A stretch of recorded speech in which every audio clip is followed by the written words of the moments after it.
You just go there and say, I will wash my hands. Please, if the water is there, wash that hand. Let your examiner see that you're washing your hand. I know it's under 5 minutes, but just let that soap and water touch.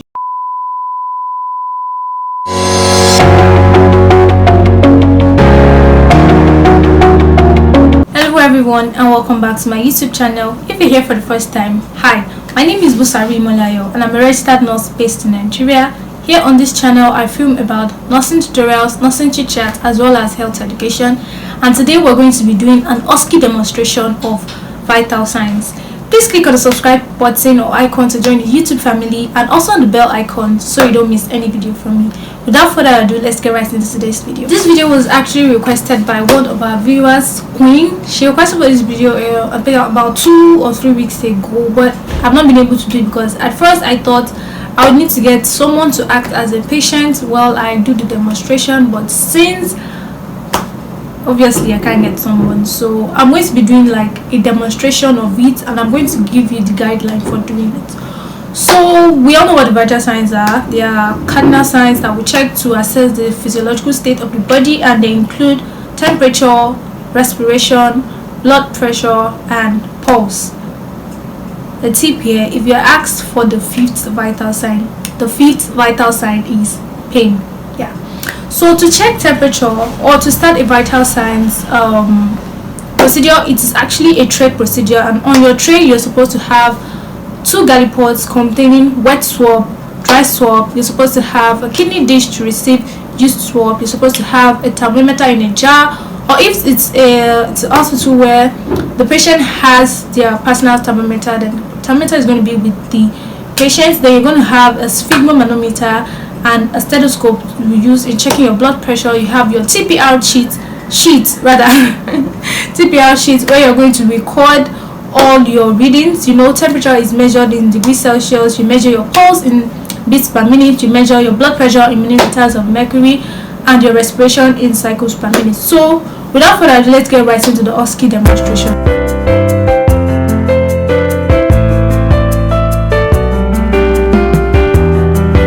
To start an Osce demonstration, you have to start with your preambles, which are: 1, you greet your patient. So let's assume you're performing vital signs on a patient that is Miss Jones. You're going to say, "Good morning, Miss Jones," and if it's in the afternoon, "Good afternoon, Miss Jones. My name is Nurse Busari." Now I'm using myself as an example. "My name is Nurse Busari, and I'm your nurse today. I'm here to check your vital signs. It's important for me to check this vital signs because I need to use it to compare with the baseline information, or to get the baseline information, or to know the physiological state of your body, or to know if you're responding to treatment. Any way you can explain." So those are 2 things you've done. Or 3 rather. You've greeted the patient, which is step 1. You've introduced yourself to the patient, which is step 2, and you've told the patient what you want to do. You've explained the procedure and what you hope to achieve by doing that procedure. Then the next thing is for you to perform hand hygiene. For the video on performing hand washing or hand hygiene, I'm going to leave the link to the video in the description box below, and also put the video on the end screen so that you can watch that whenever you're done with this one. So once you perform your hand hygiene, please, if there is water provided in your hall, make sure you wash your hands. Now that's the mistake a lot of students tend to make. You just go there and say, I will wash my hands. Please, if the water is there, wash that hand. Let your examiner see that you're washing your hand. I know it's under 5 minutes, but just let that soap and water touch your hand. Demonstrate that hand washing and do the procedure the way you would do it in a real life setting. I hope you get my point. So you've done 4 things now. Yes. The next thing is you move your tray most times to the right side of the patient.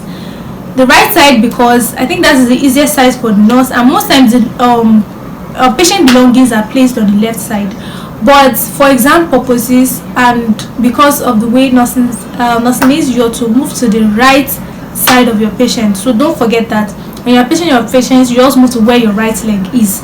I hope you get my point. So once you're the right side of your patient, next thing you want to do is to position your patient properly. If your patient is lying down on the bed, you might want to put your patient, if your patient can sit up, you can tell the patient to sit up. But most times in Osce, you might have to use a mannequin. So you're going to tell your examiner, okay, I'm going to place my patients in a semi-fallout position so as to make the process easier. I hope you get my point. So now that you've done that, what you want to start with is the temperature, right? So you're going to put on your gloves.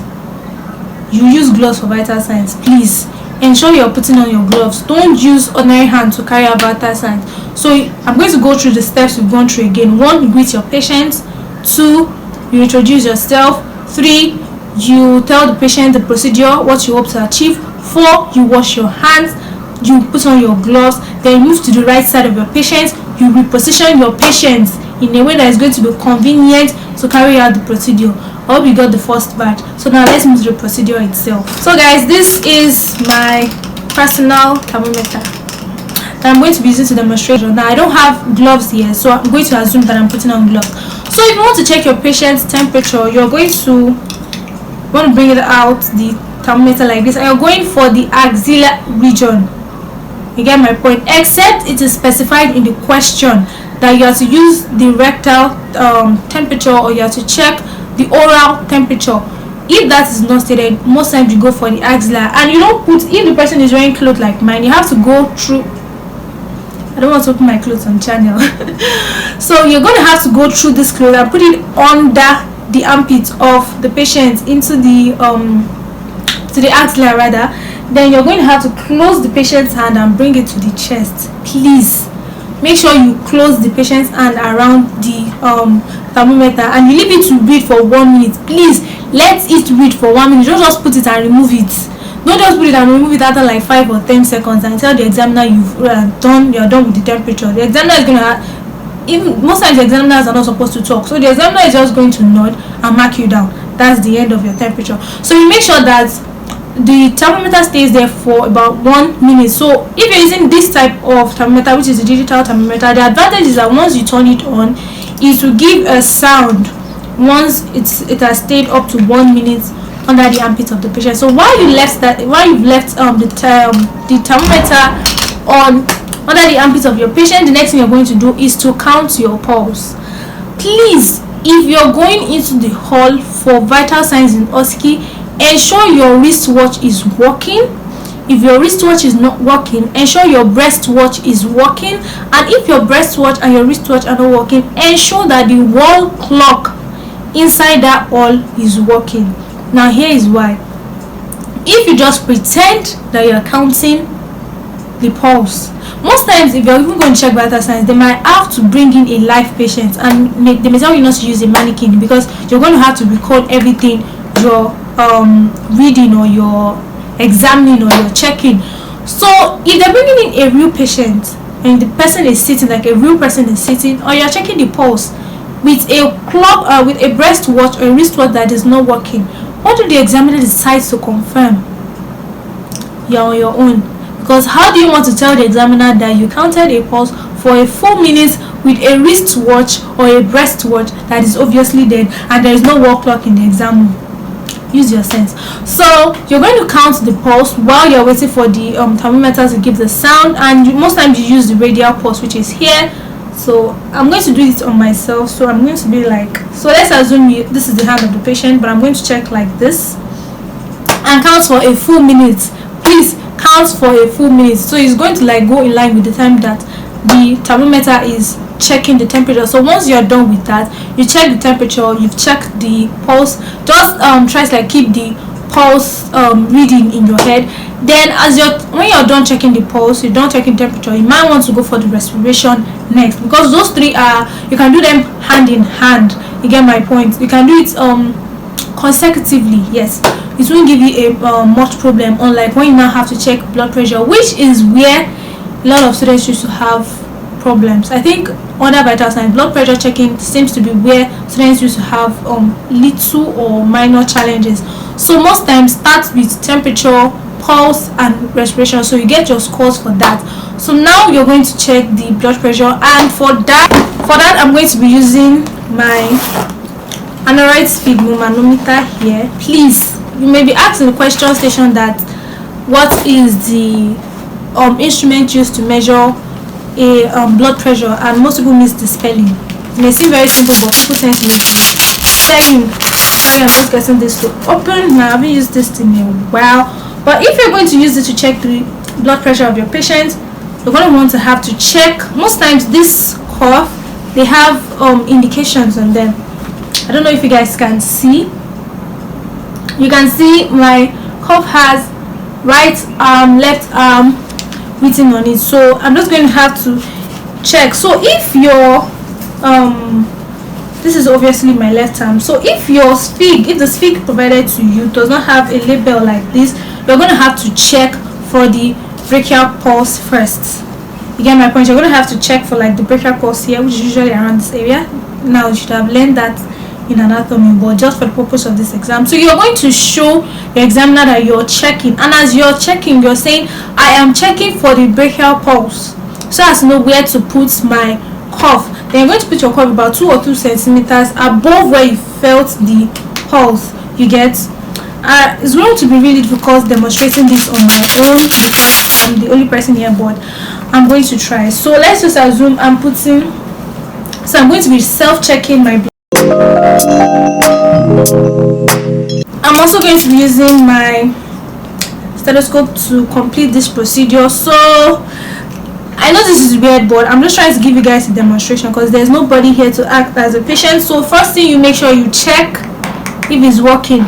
How do you check if it's working? You make sure you tap this diaphragm of your stethoscope, and this is the bell part and this is the diaphragm. Now you need to be sure that the sound is on this side and not on this side, because it has, you can lock and unlock. You can see me locking and unlocking my stethoscope now. So I'm just going to try to self-check my blood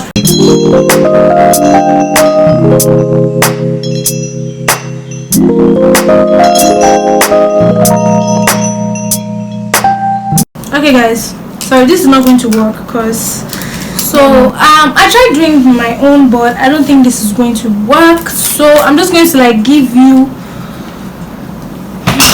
I tried checking blood pressure on my own, but I feel there's no way it's going to work, and I'm still going to be able to explain to you guys. So possibly if I can get someone to act as a patient while I'm checking the blood pressure, I might have to redo that part.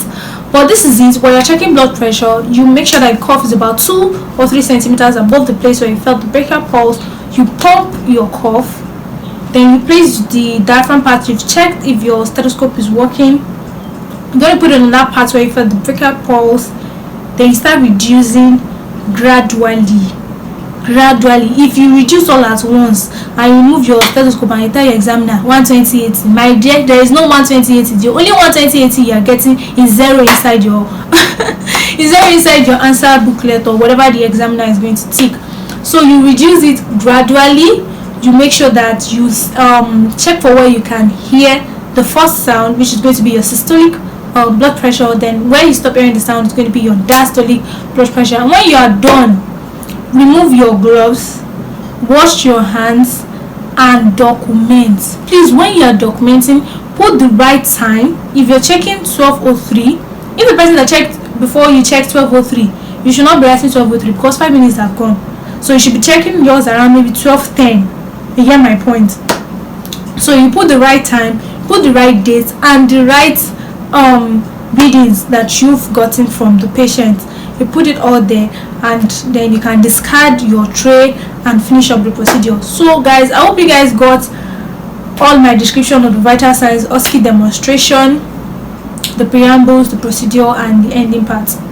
If this video has helped you in one way or the other, kindly share it to your friends, your classmates. Give this video a big thumbs up and drop a comment. I'll definitely reply. See you in the next video guys. Bye bye.